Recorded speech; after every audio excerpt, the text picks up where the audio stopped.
تم شوق سے کالج میں پڑھو پارک میں کھیلو، تم شوق سے کالج میں پڑھو پارک میں کھیلو، جائز ہے غباروں میں اڑو چرخ پہ جھولو، پر ایک سخن بندے عاجز کا رہے یاد، اللہ کو اور اپنی حقیقت کو نہ بھولو۔ اسٹیج پر تشریف فرما معقر علماء کرام، عمائدین امت، دانشوران اعظام اور میرے عزیز ساتھیوں،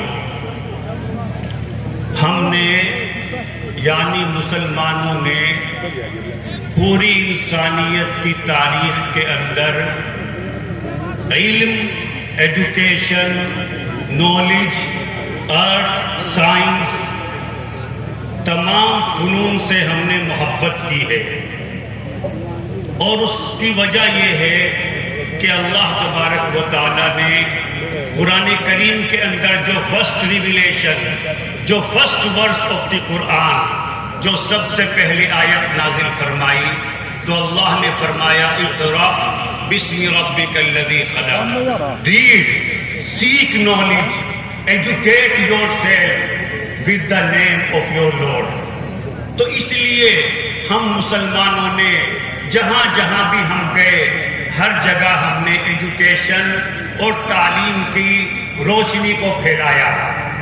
یہاں وقت بہت مختصر ہے، میں آپ کو مختصراً 2-4 پوائنٹ کی باتیں بتاتا ہوں۔ آپ دیکھیے دنیا کے اندر جو کاؤنٹنگ ہوتا ہے، جو فگرز ہے 1 سے لے کر کے 9 تک، 1 2 3 4 5 6 7 8 9، یہ عربوں نے دنیا کو دیا اور انہوں نے ہندوستان سے لیا۔ ہمارے ملک سے مسلمانوں کا، عربوں کا بہت گہرا رشتہ رہا ہے، تو انہوں نے یہ فگرز جو تھے انڈیا سے لیے، لیکن اس میں اپنی طرف سے 0 کا اضافہ کیا اور اس کو پوری دنیا کے اندر پھیلایا۔ اسی لیے آج جو گنتیاں لکھی جاتی ہیں، جو فگرز لکھے جاتے ہیں، وہ عربک فگرز ہیں اور پوری دنیا اس کو مانتی ہے۔ ایک بات۔ دوسری بات، جب عربوں نے سمرقند کو فتح کیا، جو اس وقت ازبکستان کے اندر ہے، کسی وقت رشیا کے اندر ہوا کرتا تھا، تو ان کو وہاں کاغذ بنانے کا فن ملا، آرٹ ملا، تو انہوں نے اس فن، جو آرٹ، پیپر میکنگ کا جو آرٹ تھا، انہوں نے اس کو بھی پوری دنیا میں پھیلایا۔ Then they founded the first ever paper mill plant in Baghdad. انہوں نے بغداد کے اندر سب سے پہلا کاغذ کا کارخانہ لگایا۔ اس سے پہلے پوری دنیا کے اندر کوئی کارخانہ نہیں تھا۔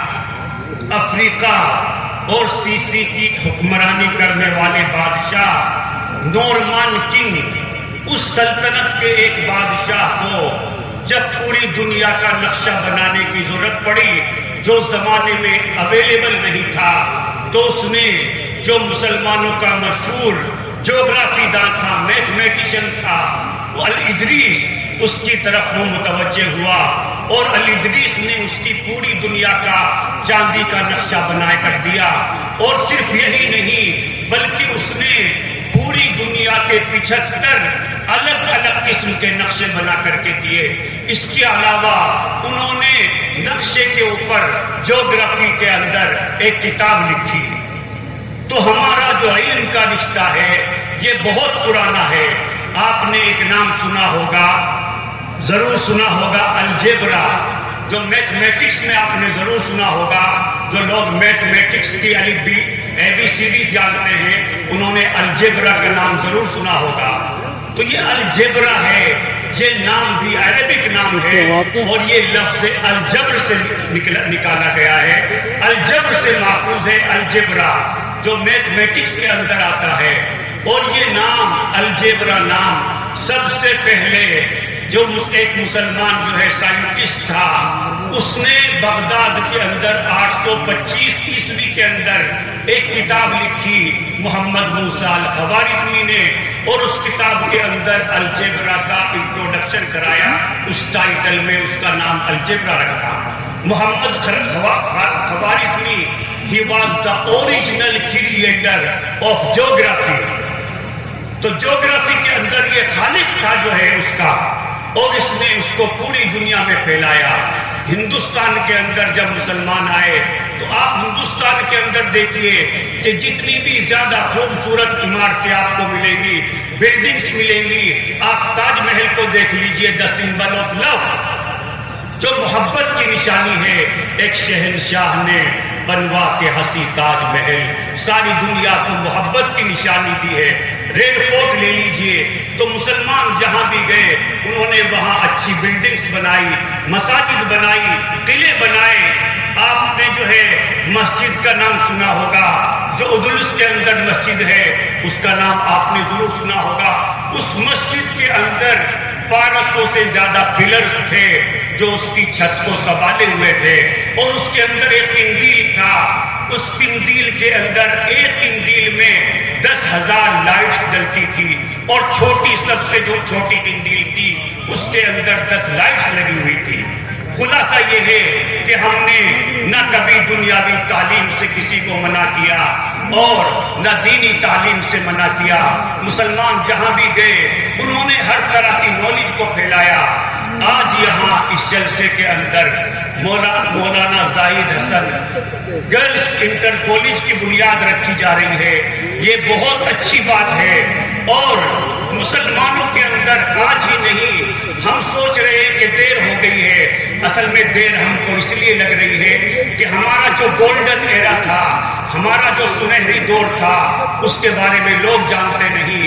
یہ کچھ جو سال ہے بیچ کے جس میں مسلمانوں کے حالات زیادہ اچھے نہیں رہے اس کو جانتے ہیں، نہیں تو مسلمان عورتوں نے شروع زمانے سے لے کر کے آج تک ہر میدان کے اندر اپنا لوہا منوایا۔ ہمارے حضرت جی دامت برکاتہم محبوب العلماء والصلحاء والاتقیاء حضرت مولانا پیر فقیر ذوالفقار نقشبندی، انہوں نے ایک کتاب لکھی خواتین اسلام کے کارنامے، جس کا ہم نے اللہ کے کرم سے ترجمہ کیا اکمپلشمنٹس آف مسلم ویمن کے نام سے۔ تو حضرت نے کتاب لکھی خواتین اسلام کے کارنامے، تو اس میں حضرت نے مسلم عورتوں نے جتنی بھی میدان ہیں، چاہے وہ تفسیر کا میدان ہو، قرآن کا میدان ہو، حدیث کا میدان ہو، فقہ کا میدان ہو، سائنس کا میدان ہو، میڈیکل کی لائن ہو، جتنے بھی میدان ہو سکتے ہیں ان سب میدانوں کے اندر مسلم عورتیں نے جو کارہائے نمایاں انجام دیے ان کا تذکرہ کیا ہے۔ مثال کے طور پر میں آپ کو 2-4 مثال دیتا ہوں۔ ام الحسن، یہ بہت پہلے کی عورت ہے، یہ اپنے زمانے کی مشہور ڈاکٹر تھی، دور دور سے عورتیں ان کے پاس علاج کے لیے آیا کرتی تھی۔ اس کے علاوہ ایک تھی طبیبہ زینب، وہ اپنے زمانے کی آئی اسپیشلسٹ تھی، مشہور آنکھوں کی سرجن تھی، دور دور سے عورتیں ان کے پاس آنکھوں کا علاج کرنے کے لیے آیا کرتی تھی۔ اور آپ نے زبیدہ کا نام سنا ہوگا جو خلیفہ ہارون رشید کی اہلیہ تھی۔ جب ان کو پتا چلا کہ مکہ مکرمہ کے اندر حاجی جاتے ہیں، ان کو پانی کی پیاس لگتی ہے، پانی کی پریشانی ہوتی ہے، مکہ مکرمہ کے اندر پانی اویلیبل نہیں ہے، تو انہوں نے اس وقت کے انجینئرز کو اکٹھا کیا، انہوں نے سروے کرایا اور پتا چلا کہ مکہ مکرمہ کے اندر تو پانی نہیں ہے، لیکن وہاں سے تقریباً 30 میل دور، 25-30 کلومیٹر دور وادی طائف اور وادی نعمان کے چشموں کے اندر پانی موجود ہے، اور وہاں سے پہاڑوں کو کاٹ کر کے لا سکتا ہے تو کوئی لائے، اس کے علاوہ کوئی آپشن نہیں۔ تو زبیدہ نے بڑے بڑے انجینئرز کو بلایا اور کہا کہ کتنا بھی پیسہ لگے تم رات دن ایک کر دو، لیکن اس پانی کو مکہ مکرمہ کے اندر لاؤ۔ چنانچہ اس وقت کے انجینئرز نے، مزدوروں نے رات دن ایک کیا، اور تقریباً 3 سال کی دن رات محنت کے بعد انہوں نے وادی طائف اور وادی نعمان سے لے کر کے میدان عرفات تک وہ پانی لے آئے۔ اگرچہ کوئی رکاوٹ آ گئی، آگے پانی نہیں آ سکا، لیکن وہاں تک پانی آنے سے پورے مکہ کے اندر جو پانی کی کمی تھی وہ پوری ہو گئی۔ آج بھی اس کو پوری دنیا میں نہر زبیدہ کے نام سے جانا جاتا ہے۔ تو میرے محترم بھائیوں، میں حضرت مولانا مفتی عمران صاحب دامت برکاتہم کو مبارکباد دیتا ہوں کہ انہوں نے خاص طور سے گرلز کالج کی بنیاد رکھی کہ بچوں کے جو کالجز ہیں وہ بہت سارے ہیں اور بچے تو کہیں بھی جا کر کے پڑھ لیتے ہیں. لڑکیوں کا مسئلہ ہے. اگر ہمارے لڑکیوں کے الگ کالج ہوں گے, ہماری بچیاں بھی جو ہے ماڈرن ایجوکیشن حاصل کریں گی. خاص طور سے میڈیکل لائن کے اندر بہت زیادہ ضرورت ہے. جب ہمیں کسی عورت کا آپریشن کرانا ہوتا ہے تو ہم سب چاہتے ہیں کہ عورتیں جو ہیں ہم کو فیمیل ملے, لیڈیز آپریشن کرنے والی ہو. یہ اسی وقت پاسبل ہوگا, اسی وقت ممکن ہوگا جب ہم اس طرح کے اپنے سیپریٹ جو ہے گرلز کالج کو قائم کریں گے, تو پھر ہم کو اپنی لیڈیز ڈاکٹر ملے گی. لیکن